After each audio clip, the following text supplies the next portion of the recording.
Hi, I'm Scott Mansell and welcome to the Driver 61 channel.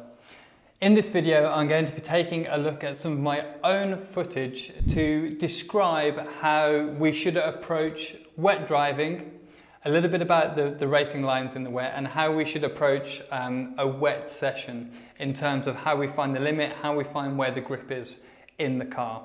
So this is part of our driver analysis series where I'm using onboard footage to analyse drivers' technique and systems that they use when they're on the circuit, as I would if I were coaching a driver during a race weekend. So if you do enjoy this video, please like the video and make sure that you subscribe to the Driver 61 channel. So without further ado, let's jump into my footage. Now, just to put this into context, I was coaching a driver this weekend from where I am on board at Oulton Park here.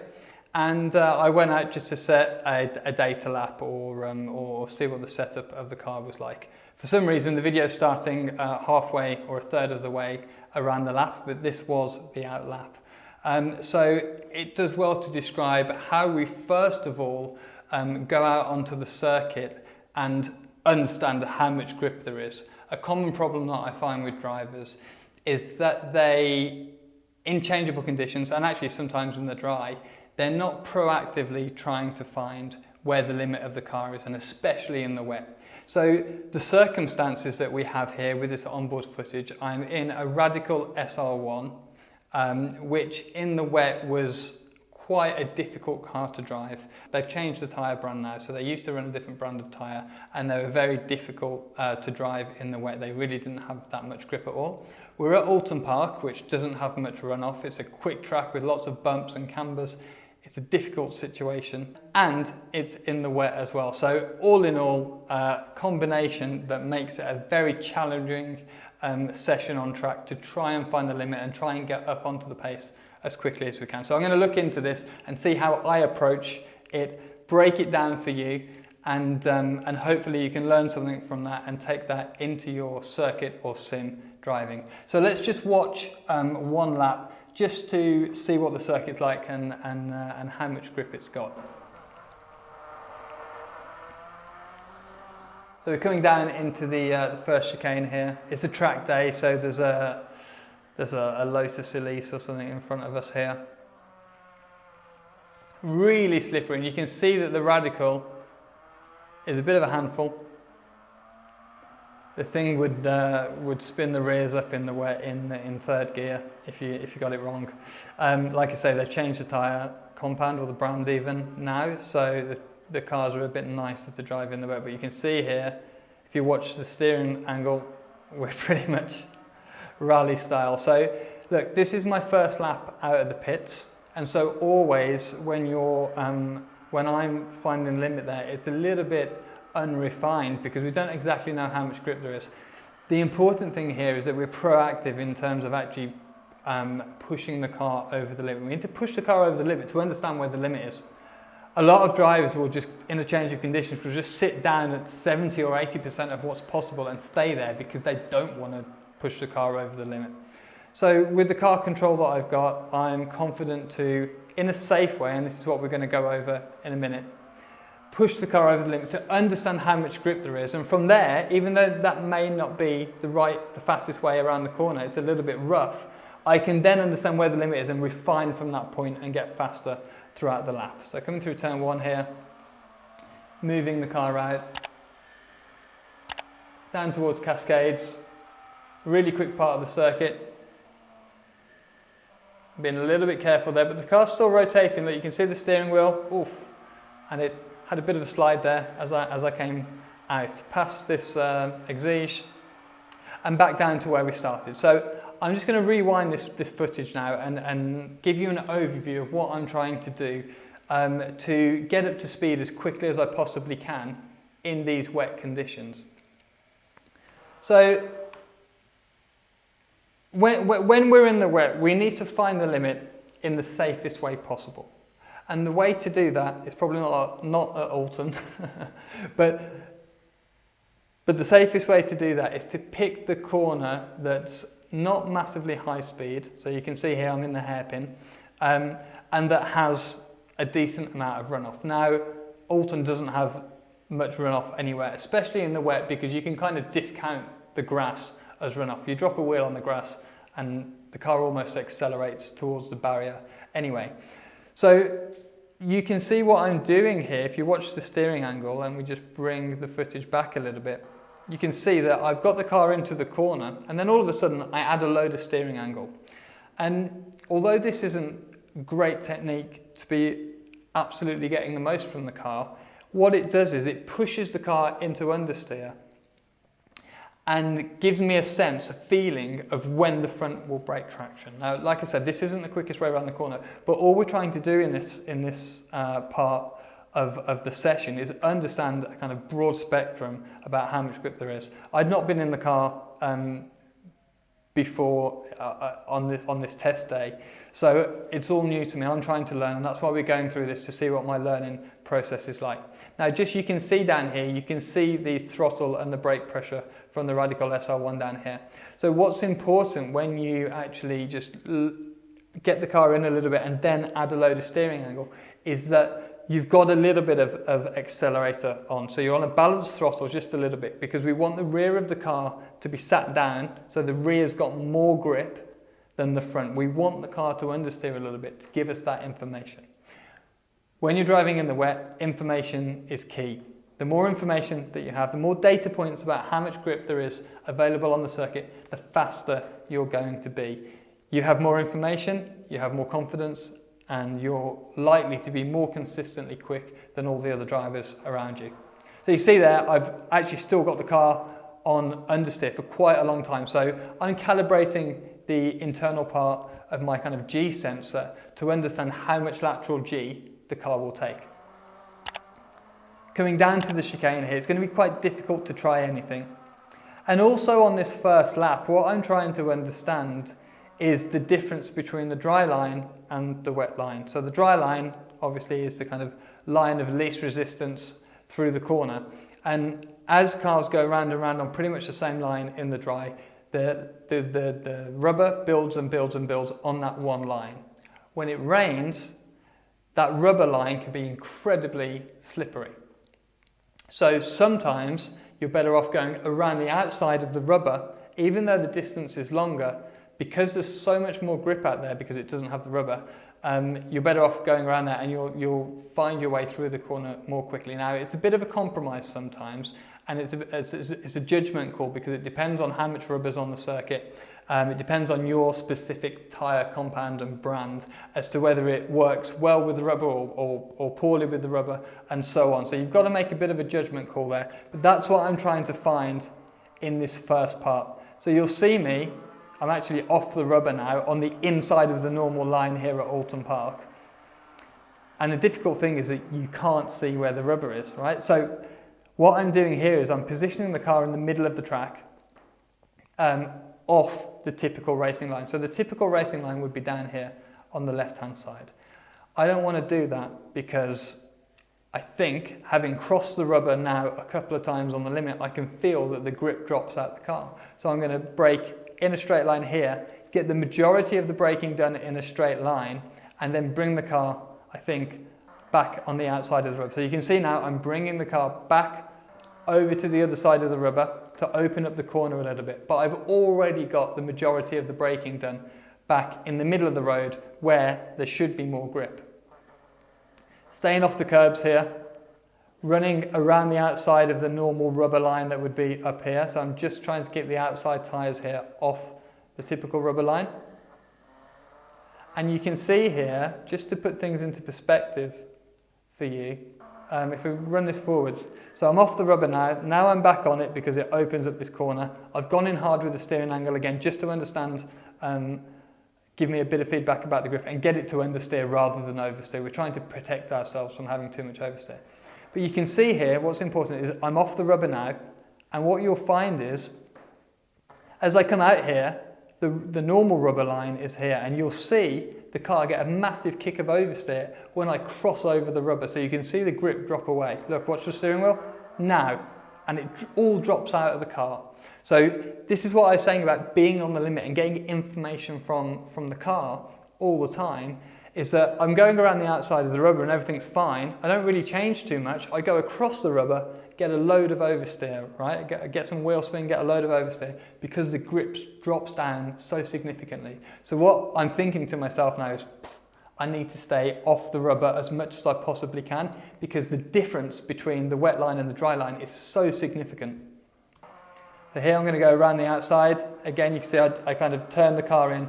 And the difference with the grip was so significant here that actually on the exit, I'm trying to get back on the inside of the rubber again. You can see that the normal dry line would be out here, and I'm driving up the inside of it. Now, it's not often, to be honest with you, that that's the case. We normally go around the kind of the outside of the rubber at the apex, and then we'll kind of gradually join it as we come out the corner. But because it was so strong in this car, it was worthwhile to dive up the inside, and it kind of makes my point very well about driving on or off the rubber.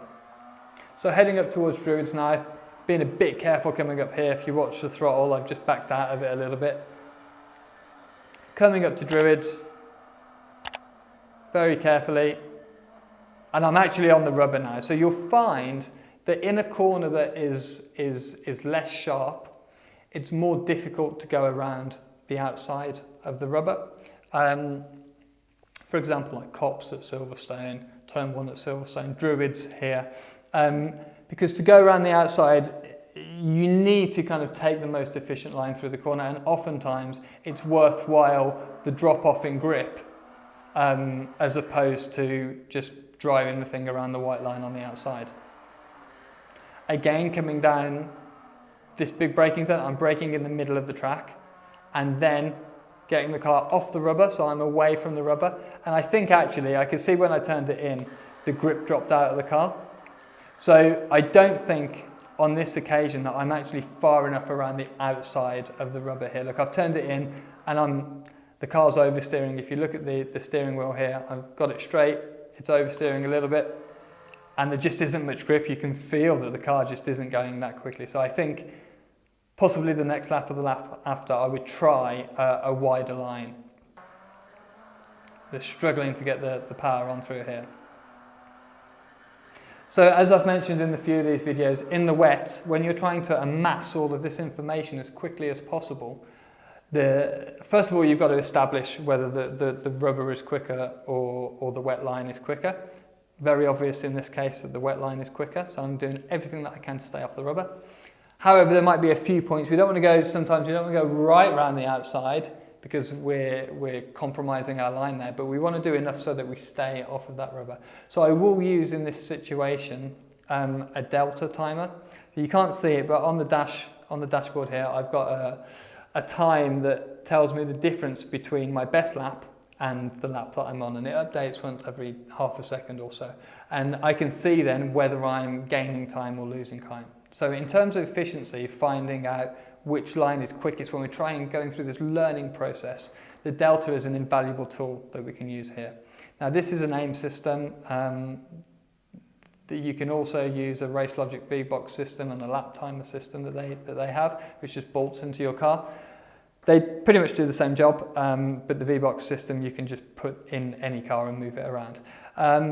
And it's really, really valuable. So I'll be checking constantly the delta time here to understand if I'm gaining time on the brakes or losing time on the brakes. So for example, what I would do is going down to the back chicane where we're braking in the middle of the road, I'd brake one lap off the rubber and see how the car decelerates, check the delta timer, see how we get on through there, and then take one lap where I'll brake on the rubber, feel the G-force again, go through the corner, check the delta timer and see which one is quickest, because sometimes it can feel quicker to do something, but actually it's a bit slower, and vice versa.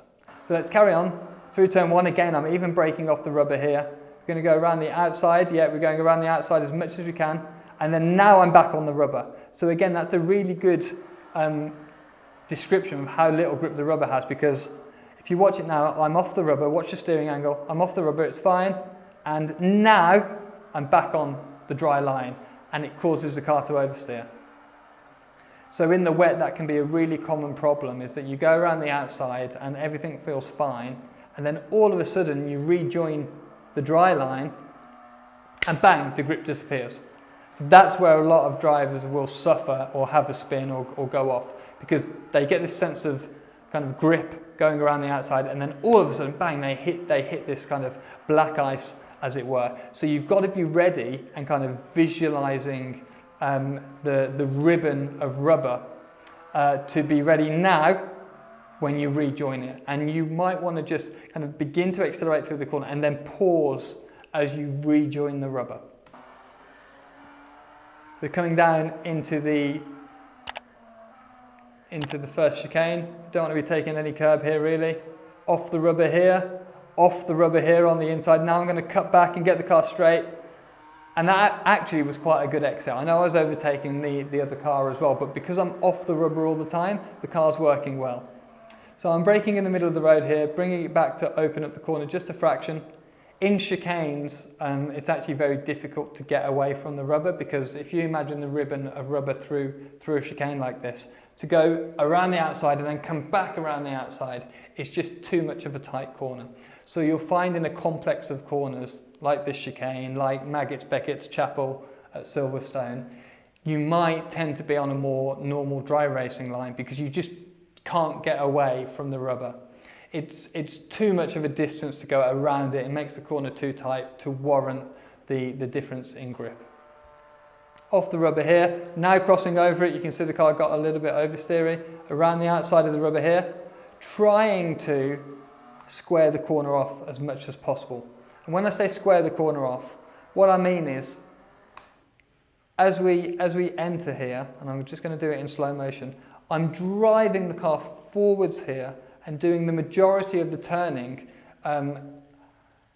quite wide in the corner. So trying to do the majority of the turning now, get the car turned across so that we can straight line the exit as much as possible. This Radical, although it wasn't massively fast, the SR1, the grip to power ratio was on the power side. It had more grip, more power than grip. So even in the dry, you would try to actually slow the car down, get it turned, and then open up the exit of the corner as much as possible, because you needed to get that power down in the track. And when the car's in a straight line, it's faster to do that.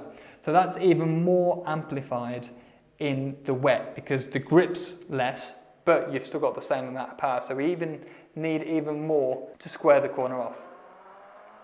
So you can see now that my inputs are becoming a little bit more refined. I'm not as lumpy as I was before. So, midway through the second lap, that's what I'm doing. Again, coming through Druids, we're probably going to be on the more normal line. Yeah, there we go. So you can see that I'm fighting the car here. You've got to be careful of this last bit of the corner at Druids, because you come up over a crest and everything can go light. Again, I'm braking off the rubber, gently then bringing it down. Am I going to go around the outside a bit more here? Yes. So I've learned from my previous lap, and I've actually gone around the outside of the rubber in the beginning of the corner, so I've just rewound it. I'm going around the outside of the rubber on the entry, so I've got a bit more grip, and then I'm cutting across. Now, you can see that, so I'm on the rubber now, and you can see that the car's oversteering here as I cross over the rubber. And then I'm just trying to get to the inside of it before I really get on the throttle hard. So the throttle trace here, if you watch the throttle trace, which is just down here, let's see what's going on. So I'm on the throttle a little bit, just driving the car through here, getting on it a little bit more. Now I've paused on the accelerator because I know that the grip is going to drop out. And if I continue to accelerate like I would do in the dry, it's just going to light the rears up. So we get this dramatic drop in grip just for a second. I pause on the accelerator, let the thing settle down, and now, once on the other side of the rubber, I can accelerate and get out of there. Okay, so it's not a normal kind of throttle response that we would have in the dry. So into lap 3.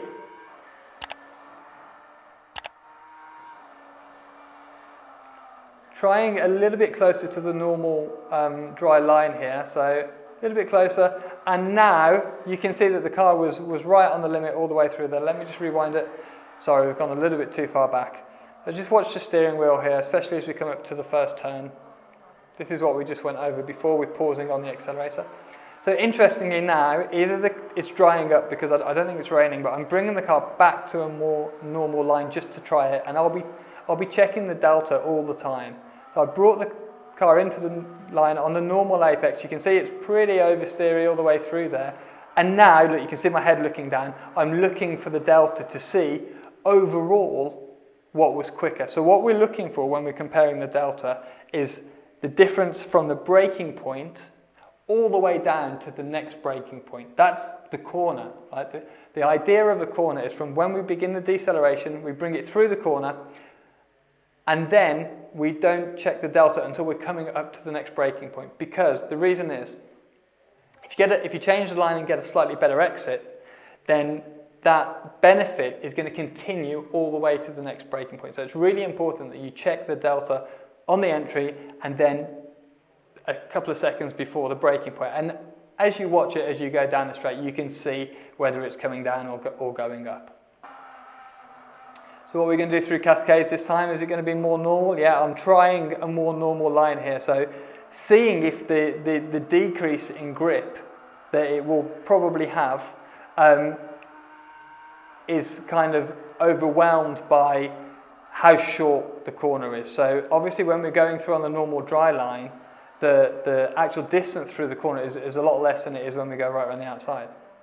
So still here, it's a bit wetter here, and actually I think it's raining, or maybe that's just from the car in front. We're going to get squashed here, I think. Yeah, so I'm going to have to back out of this. You can still see it's pretty wet in this part of the circuit. I think that first part of the track, turn 1 down to Cascades, is a lot drier than here, which is why I've gone back onto that dry line.